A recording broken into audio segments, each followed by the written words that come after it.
So, what is Biomutant in a nutshell? Biomutant is an open-world, post-apocalyptic kung fu fable. Basically, in terms of structure, it's like Zelda Breath of the Wild, I guess. But the feedback that we've been getting over the years, it's that it's kind of a strange, weird, good mix between Ratchet and Clank, Devil May Cry, Batman Arkham, yeah, and a couple of other influences. So it's truly an open world game, 8x8 kilometers, filled with a lot of weird events and fun things to find. I think the primary thing that we worked a lot with is the control that the player have over the character customization.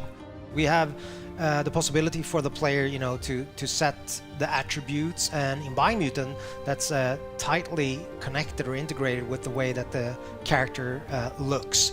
But the player is like completely free to morph their own breed, we call it a breed, but mammal, if you will. And eventually, people have a lot of assumptions on what kind of animal this is. But for me, and I guess the team, we have allowed the player to make what I call, more like a Muppet.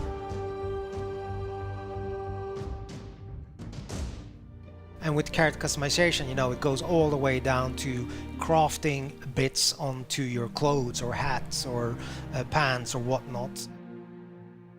I guess the most important thing is the arsenal of the weapons. I mean, it's an action role-playing game, right? So we're focusing on the action parts of, the role-playing aspect. Each part that you can find for weapons and gear also comes with like a material, a quality aspect, so they can be more damaged or of a higher quality material. Just mentioning that you don't have to repair, but you can actually upgrade things that are broken, but they will never diminish in terms of their material qualities, like in Zelda, for example. We don't do that. In the game, you have 6 different tribes, so they're all composed of, a leader, a Sifu, if you will, that have mastered a specific Wang Fu combat style and trained his disciples in that. So these tribes are now in conflict. Basically, there are 3 tribes that have what we call a light aura. So basically a good karma, if you will, if you want to paint it black and white. And there are 3 tribes that have like a dark aura.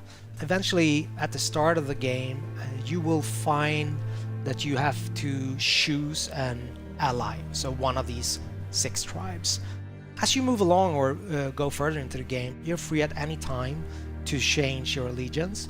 But at the start of the game, you choose one of these 2 tribes. And basically, at that point, the state of the world is represented by the huge tree that's at the heart of the 8x8 kilometer open world. So it's a representation of the world either going under or the world surviving. So this is all tied to the tree of life.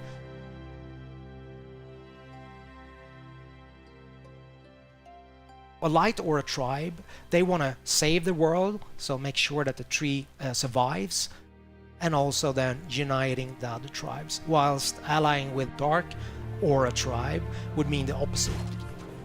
They believe that the only way that you can move forward is to make sure there's kind of a cleansing, I guess. So making sure that everything that's bad in the world kind of goes under, so you have a rebirth and start anew, if that makes sense. So you're very free to make this choice, but also bear in mind that that will affect the ending of the game.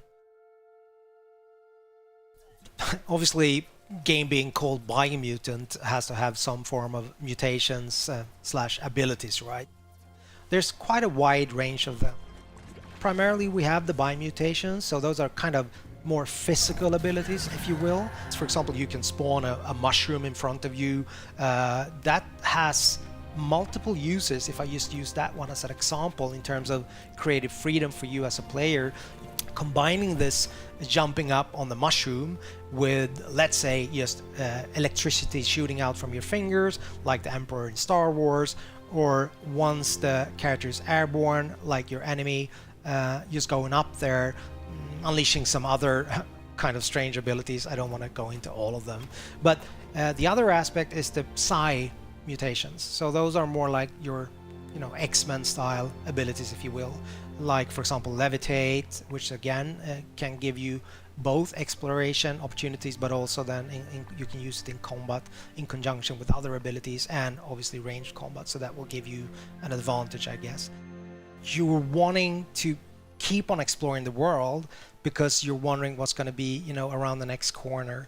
And I guess the hope that we have as a group, as a team, is that that's going to be the unifying factor in terms of people playing the game and giving us feedback, that it's notable that the game has a soul or a vibe that is a little bit unique and special. That's my highest hope for the game, I guess.